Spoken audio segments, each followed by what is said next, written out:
You don't just fly a plane. You become someone different every time you climb into that cockpit. Most people see the uniform and think glamour. They don't see the 4 a.m. wake-ups, the medical scares, the years of debt. They don't see what it costs to get to the top. This is your life. Every rank, every level. Let's start at the beginning. Level 1, student pilot. You're 19 years old and you just paid $15,000 you don't have for flight training. Your parents think you're insane. Your friends are at college parties. You're at a small airfield in the middle of nowhere at 6 a.m., pre-flighting a beat-up Cessna 172 that smells like old fuel and anxiety. Your instructor is a former military pilot named Dave. Dave doesn't smile. Dave doesn't encourage you. Dave watches. You taxi to the runway for the first time. Your hands are shaking. The radio crackles. Tower clears you for takeoff. You push the throttle forward. The world starts moving.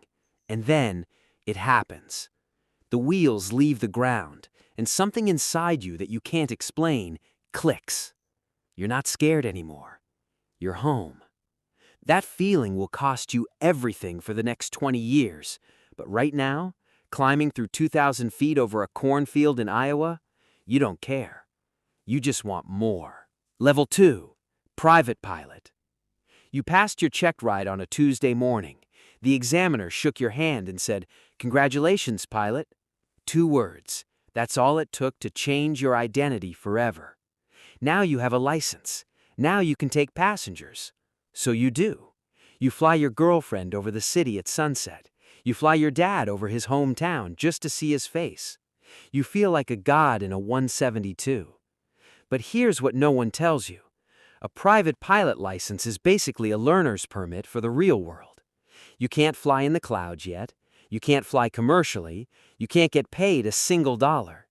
You have a certificate that proves you can fly in perfect weather, in small planes, with no real pressure. The aviation world doesn't care yet. You're $25,000 deep now, total. Debt stacking, clock ticking. You need more ratings, more hours, more everything. Dave looks at you and says, "Now the real training starts." Level 3, instrument rating. The clouds are no longer the enemy. Now you fly inside them. Your instrument rating training is 6 months of pure mental warfare. You sit in a cockpit with a hood over your face, a visor that blocks all outside visibility. You are legally blind. You fly entirely by instruments: altimeter, attitude indicator, airspeed, VSI. If you trust your body over your instruments, you die. That's not a metaphor. Spatial disorientation kills pilots, real ones, experienced ones. Your body tells you you're climbing. The instruments say you're in a spiraling dive. You have to override every human instinct and trust the gauges. You fail your first practice approach. You fail your second. Dave doesn't say anything. You go home and stare at the ceiling at 2 a.m., wondering if you're cut out for this. But you go back. You always go back. The morning you fly a perfect ILS approach down to 200 feet above the runway, breaking out of the cloud layer with the runway lights appearing directly in front of you, you understand. This is what real pilots do. The check ride is brutal. You pass by one question. One. You are now an instrument pilot. You are $40,000 in debt.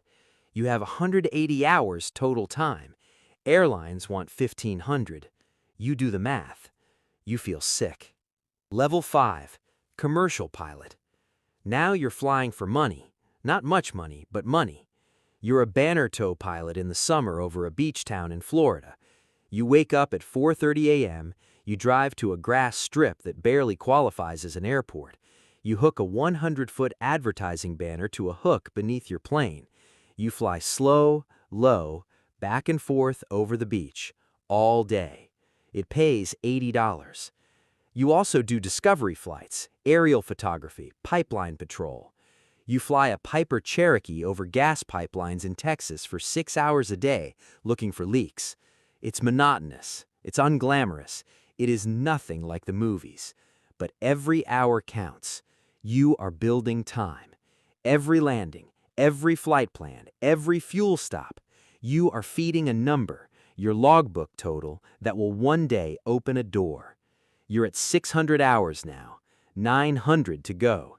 You pick up a job at a small flight school, instructing.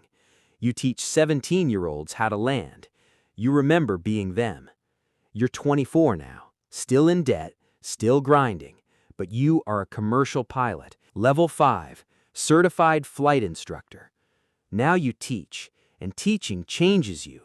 You have to know things perfectly to explain them. Every mistake your student makes, you catch it before they even feel it. You are building instincts you didn't know you had. But instructing is exhausting in ways flying alone never was. You have a student who panics on every landing. You have another who is overconfident, and that's actually more dangerous. You had one student, just once, who froze on final approach. Full speed, runway coming up fast, hands locked on the controls. You took over with half a second to spare. You didn't sleep that night, but you logged the hours, every single one. 1100, 1200, 1350. And then, one morning, checking your logbook before a lesson, you see it. 1498 hours. You need 2 more. You schedule 2 local flights. You log them. You close the logbook.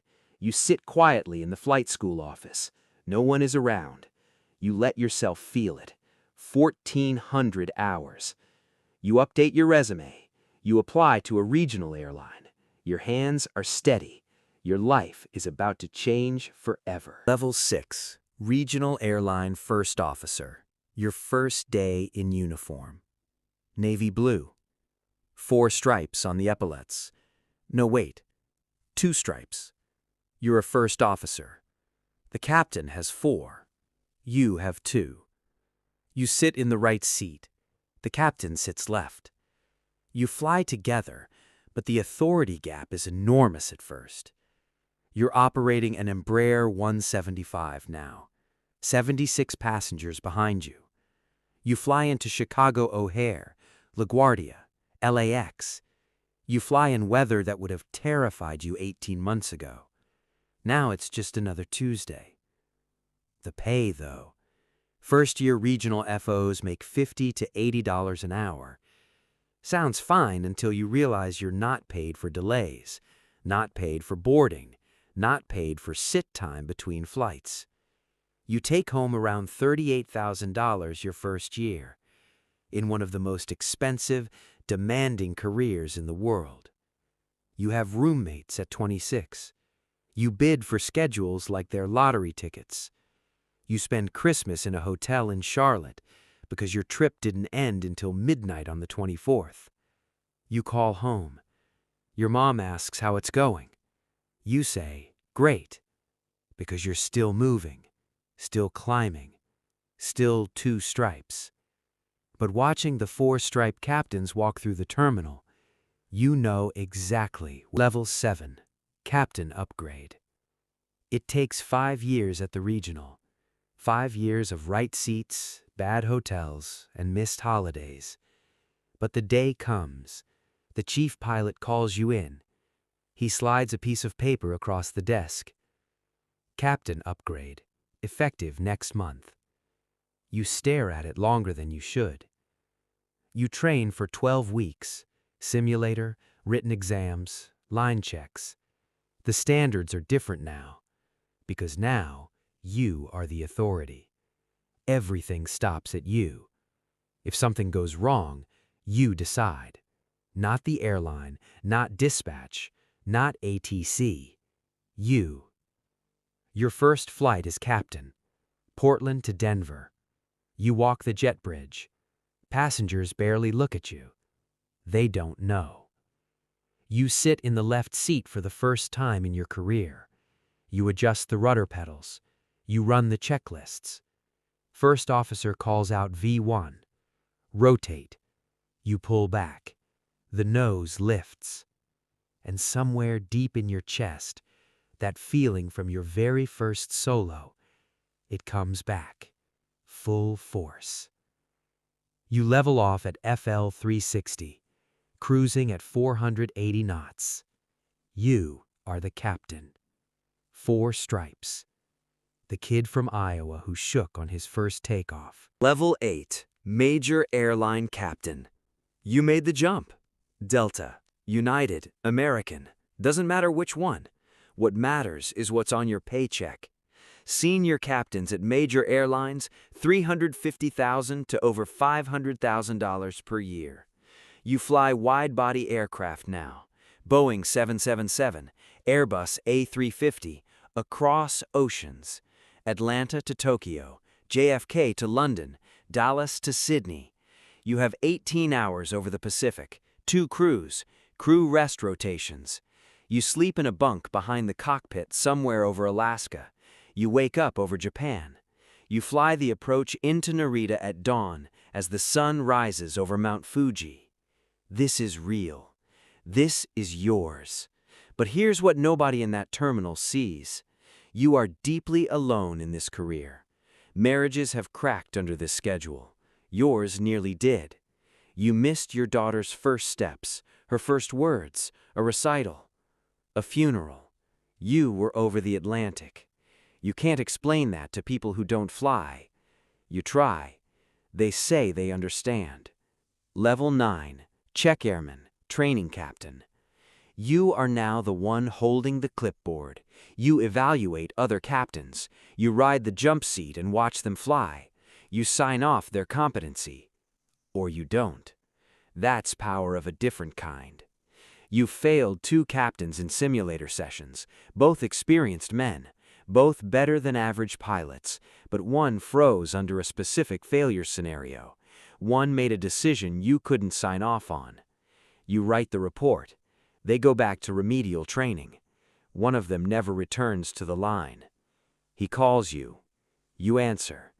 The conversation is civil, but when you hang up, you sit for a long time. This job gives you the power to define other pilots' careers. That is not glamorous. That is a weight. You carry it. Level 10, the final seat. You're 58. You have over 22,000 flight hours in your logbook. You've flown through an engine failure over the North Atlantic. You've declared emergencies. You've handled depressurization events. You've landed in zero visibility fog with every warning light calm and every passenger unaware. You've been the reason people got home.